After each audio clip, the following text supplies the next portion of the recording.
میرے آقا صلی اللہ تعالی علیہ وسلم نے فرمایا معراج کی شب میں نے جہنم میں اکثر عورتوں کو دیکھا ہے، ان کے عذابات کا بھی ذکر فرمایا۔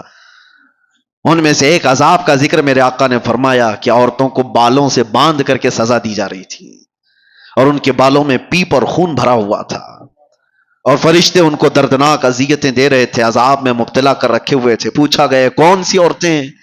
کہا گیا کہ یہ اپنی زینت کا اظہار عوام کے سامنے کرتی تھی، یہ بے حیا باہر آیا کرتی تھی۔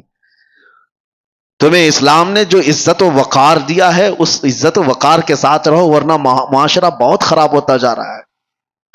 اب یہاں مردوں کی ذمہ داری ہے، اپنی بیٹیوں کو پردہ سکھاؤ۔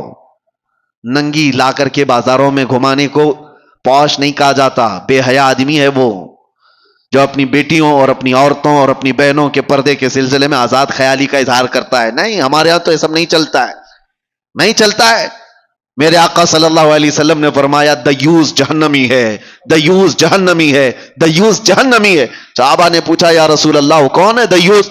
حضور پاک فرماتے وہ شخص دیوس ہے جس کی عورت بے پردہ باہر نکلتی ہے، وہ مرد بھی جہنم میں جائے گا۔ مرد کے بارے میں، عورت کے بارے میں، مرد کے بارے میں۔ اور ایک بات میں آپ کو بتاؤں، مرد اپنی غیرت اور اپنی مردانگی کیسے اس کی پہچانی جاتی ہے؟ عرب والوں سے آج بھی پوچھو، عرب میں آج بھی جا کر کے پوچھو، آج بھی ان کے حالات اگرچہ بگڑے ہوئے ہوں، لیکن سگی بھابھی کو بھی کوئی دیور نہیں دیکھ سکتا وہاں۔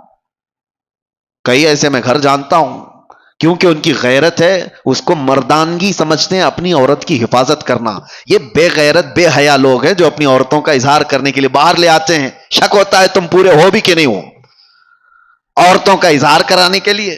اور اب تو فیشن بنا ہوا ہے، ایک خوبصورت عورت کسی کی آ گئی تو وہ دوستوں میں لا کر کے اس کو ملوا رہا ہے، اس کو دکھوا رہا ہے، دیکھو ہم تمہاری بھابھی کیسی ہے۔ معاذ اللہ رب العالمین، تم زنا کے دروازے کھول رہے ہو، تم بے حیائی کے دروازے کھول رہے ہو۔ تمہاری عورت بازار کی زینت نہیں ہے جو لا کر کے دکھا رہے ہو۔ ارے موبائل دکھا دیا، گھڑی دکھا دیا، جوتے چپل دکھا دیا، سمجھ میں آتی ہے کہ چلو اس کی اپنی خوشیوں کا اظہار کر رہا ہے، اپنی بیوی کو دکھاؤ گے دوسروں کے پاس، اور امید کیا رکھتے ہو سامنے والے سے؟